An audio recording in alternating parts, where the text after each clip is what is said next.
Hi అండి, welcome to my channel. ఈరోజు మనము శ్రీరామనవమికి దేవుడికి నైవేద్యంగా పెట్టే వడపప్పు, పానకం, సలివిడి ప్రసాదాలను సింపుల్గా ఎలా తయారు చేసుకోవాలో చూపిస్తాను.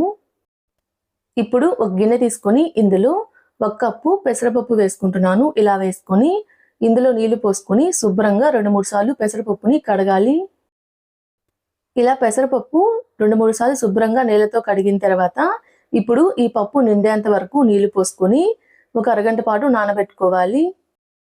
ఇప్పుడు మరొక గిన్నె తీసుకొని ఇందులో 1 కప్పు తురుముకున్న బెల్లం వేసుకుంటున్నాను. ఇందులోని 1 కప్పు నీళ్లు కూడా పోసుకుంటున్నాను. ఇలా పోసుకొని ఒకసారి స్పూన్ తోటి మొత్తాన్ని కలుపుకోవాలండి. ఇలా కలుపుకొని దీన్ని పక్కన ఉంచుకోండి. మధ్య మధ్యలో కలుపుతూ ఉంటే బెల్లం త్వరగా కరుగుతుంది.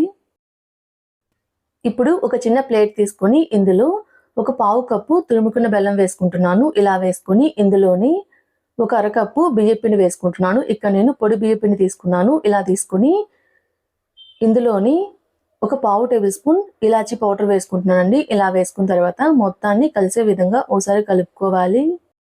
ఇలా కలుపుకొని దీని మొత్తాన్ని ఒక మిక్సీ జార్లోకి ట్రాన్స్ఫర్ చేసుకోవాలి. ఇక్కడ మనం తీసుకున్న పావు కప్పు బెల్లానికి అరకప్పు బియ్యపిండి అయితే సరిపోతుందండి. ఇలా మిక్సీ జార్లో వేసుకున్న తర్వాత మెత్తగా పౌడర్లా గ్రైండ్ చేసుకోవాలి. ఇలా గ్రైండ్ చేసుకొని దీని మొత్తాన్ని ప్లేట్లోకి ట్రాన్స్ఫర్ చేసుకోవాలి. ఇలా ప్లేట్లోకి ట్రాన్స్ఫర్ చేసుకున్న తర్వాత ఇప్పుడు ఇందులో స్పూన్ తోటి కొంచెం కొంచెంగా నీళ్లు పోసుకుంటూ పిండి మొత్తాన్ని కలిసే విధంగా కలుపుకోవాలి. ఒకేసారి నీళ్ళు మొత్తం పోసుకుంటే పిండి అయితే లూజ్ అయిపోతుందండి. ఇలా స్పూన్ తోటి కొంచెం కొంచెంగా పోసుకుంటూ పిండి మొత్తాన్ని కలిసే విధంగా కలుపుకోవాలి. ఇలా పిండి యొక్క కన్సిస్టెన్సీ అనేది ఈ విధంగా ఉండాలండి. ఇంత సాఫ్ట్గా కలుపుకుంటే సరిపోతుంది. ఇలా కలుపుకున్న తర్వాత ఇప్పుడు దీని మీద 1 టేబుల్ స్పూన్ నెయ్యి వేసుకుంటున్నాను. ఇలా వేసుకొని ఇలా నెయ్యి మొత్తం కలిసే విధంగా కలుపుకుంటే ఎంతో టేస్టీగా ఉండే ఇన్స్టెంట్గా రెడీ చేసుకునే సలివిడి అయితే రెడీ అయిపోతుందండి.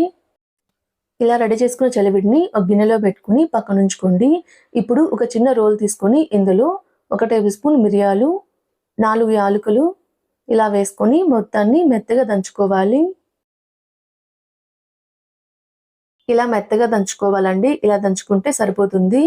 ఇలా దంచుకున్న దాన్ని ఒక గిన్నెలో వేసుకుని పక్కన ఉంచుకోండి. ఇప్పుడు ఒక గిన్నె తీసుకొని ఇందులో మనం ముందుగా కరిగించుకొని పెట్టుకున్న బెల్లాన్ని ఈ విధంగా ఫిల్టర్ చేసుకుంటే ఏదైనా నలకలు ఉంటే పోతాయండి. ఇలా ఫిల్టర్ చేసుకున్న దీంట్లో ఒక 1/2 లీటర్ వరకు నీళ్ళైతే పోసుకుంటున్నాను. ఇలా పోసుకొని మనం దంచుకున్న మిరియాలు, యాలకుల పౌడర్ వేసుకుంటున్నాను. ఇలా వేసుకొని ఇందులోని కొన్ని తులసి ఆకులు వేసుకుంటున్నాను. ఇలా వేసుకొని మొత్తాన్ని కలిసే విధంగా ఓసారి కలుపుకుంటే ఎంతో టేస్టీగా ఉండి పానకం అయితే రెడీ అయిపోతుందండి. మనం ముందుగా నానబెట్టుకున్న పెసరపప్పు అయితే నానిపోయాయండి.